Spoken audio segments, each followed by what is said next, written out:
नमस्कार, मैं हूं प्रदीप कुमार। आप देख रहे हैं पॉलिटिकल आइडिया। पॉलिटिकल आइडिया के आज के इस अंक में हम बात करेंगे संपन्न हुए बिहार विधानसभा चुनाव के परिणाम की। साथ ही बात करेंगे कि एनडीए की जो ये भारी जीत हुई है, उस जीत के कहीं ना कहीं शिल्पकार के रूप में एक चेहरा जो उभर कर आया है, जिसने कोऑर्डिनेशन का काम किया घटक दलों के बीच, उस चेहरे का नाम जो निकल कर आ रहा है वो नाम है बिहार से केंद्र में गृह राज्य मंत्री नित्यानंद राय का।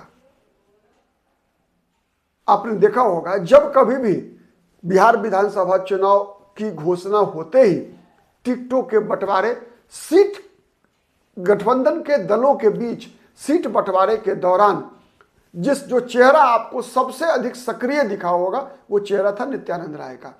चाहे वो चिराग पासवान की नाराजगी दूर करने की बात हो, चाहे वो उपेंद्र कुशवाहा ने जब ये बयान दिया था कि nothing is well in NDA, तो फिर उन्हीं उपेंद्र कुशवाहा को अपने साथ लेकर दिल्ली जाना और फिर अमित शाह से मुलाकात करवाकर, बात करवाकर फिर वापस लेकर आना, ये सब काम करते हुए आपने जिस चेहरे को देखा होगा, वो चेहरा था नित्यानंद राय का। जीतन राम मांझी के उस बयान के बाद कि जब जीतन राम मांझी ने कहा था कि जीतन राम मांझी को उनकी औकात कम करके आंकी जा रही है, ठीक है, तो ये जो कम करके आंकी जा रही है, ये बयान देने पर जीतन राम मांझी से जाकर तुरंत मुलाकात करने वाले जिस चेहरे को आपने देखा होगा, वो चेहरा था नित्यानंद राय का। नित्यानंद राय भारतीय जनता पार्टी के पूर्व में प्रदेश अध्यक्ष भी रह चुके हैं। नित्यानंद राय वो चेहरा है, जब नीतीश कुमार बीजेपी के साथ दोबारा 2017 में लौट कर आए थे, आपको याद होगा, उन दिनों भारतीय जनता पार्टी के बिहार में संगठन प्रभारी हुआ करते थे भूपेंद्र यादव, और नित्यानंद राय बिहार में बीजेपी के प्रदेश अध्यक्ष हुआ करते थे। कहा जाता है कि भूपेंद्र यादव ने पूरा प्रयास किया था कि नित्यानंद राय को बिहार का उप मुख्यमंत्री जब सुशील मोदी के बदले बनवा दिया जाए, लेकिन नीतीश कुमार उसके लिए तैयार नहीं हुए थे। नीतीश कुमार ने शर्त रखा था कि सुशील मोदी ही डिप्टी सीएम बनेंगे तभी तो हम बीजेपी के साथ आएंगे, वरना नहीं। नाराज होकर भूपेंद्र यादव ने नीतीश कुमार के शपथ ग्रहण में शामिल होना भी जरूरी नहीं समझा था और वो दिल्ली चले गए थे। कि नीतीश कुमार ने गठबंधन पार्टी के साथ किया है या सुशील मोदी के साथ किया है, तो कहा जाता है कि अंदरूनी सूत्र बताते हैं कि नीतीश कुमार ने स्पष्ट शर्त ही रखी थी कि यदि हमारे साथ डिप्टी सीएम के रूप में बीजेपी से सुशील मोदी होंगे, तभी नित्यानंद राय, तभी हम सरकार बनाएंगे। यही परिस्थिति दोबारा पैदा हुई थी 2020 में। 2020 के विधानसभा चुनाव के बाद भी जब बीजेपी सबसे बड़ी पार्टी बनकर उभरी थी, तो आपको याद होगा कि बिहार में नीतीश कुमार, बीजेपी ने तय कर लिया था कि इस बार सुशील मोदी बिहार के उप मुख्यमंत्री नहीं बनेंगे। तो 2020 में भी बीजेपी ने नीतीश कुमार के पास संदेशा भिजवाया था कि बिहार में हमारा एक ही उप मुख्यमंत्री होगा और वो नित्यानंद राय होंगे। लेकिन नीतीश कुमार 2020 में भी उसके लिए तैयार नहीं हुए थे और नीतीश कुमार ने इसी बात पर कह दिया था कि बीजेपी अपना उप मुख्यमंत्री नहीं बल्कि मुख्यमंत्री ही बनवा ले। अंततोगत्वा बीजेपी को ऐसे दो नाम चुनकर नीतीश कुमार की सरकार में अपना उप मुख्यमंत्री बनाने को तैयार होना पड़ा था, जिनकी व्यक्तिगत छवि कोई ऐसा नहीं हो सकता था जो नीतीश कुमार की राजनीति के लिए कभी भविष्य में कोई चुनौती बन सके। फिर दौर आया 2024 का। 2024 में बीजेपी नीतीश कुमार को पहचान चुकी थी, इसलिए बीजेपी ने नित्यानंद राय को पीछे रखा, आगे किया सम्राट चौधरी को और विजय सिन्हा को। लेकिन नित्यानंद राय भारतीय जनता पार्टी की भविष्य की राजनीति के केंद्र बिंदु बने हुए हैं। ये इस चुनाव में भी दिखा। इस चुनाव में भी तब दिखा, न केवल चिराग पासवान, जीतन राम मांझी, उपेंद्र कुशवाहा को मैनेज करने में, बल्कि इस मामले में भी दिखा कि बीजेपी को किस क्षेत्र में कौन सा नैरेटिव सेट करना है, किन चेहरों को आगे लेकर आना है। मैथिली ठाकुर को अलीनगर विधानसभा सीट से चुनाव लड़वाने में भी नित्यानंद राय की बड़ी भूमिका रही है। बीजेपी के नेतृत्व को मैथिली ठाकुर का नाम सजेस्ट करने में कि दरभंगा जिले में एक ऐसा ब्राह्मण चेहरा चाहिए जिसके इर्द गिर्द ब्राह्मण राजनीति को मतलब मोबिलाइज किया जा सके। ब्राह्मण कम वोटिंग करने के लिए जाने जाते हैं, तो चुनावी मोबिलाइजेशन के लिए ब्राह्मणों के बीच का कोई ऐसा चेहरा हो जिसके नाम पर ब्राह्मण अधिकाधिक मतदान करने के लिए प्रोत्साहित हो सके। तो उस चेहरे के रूप में मैथिली ठाकुर का चयन करने वाला नाम भी कहा जाता है नित्यानंद राय रहे हैं।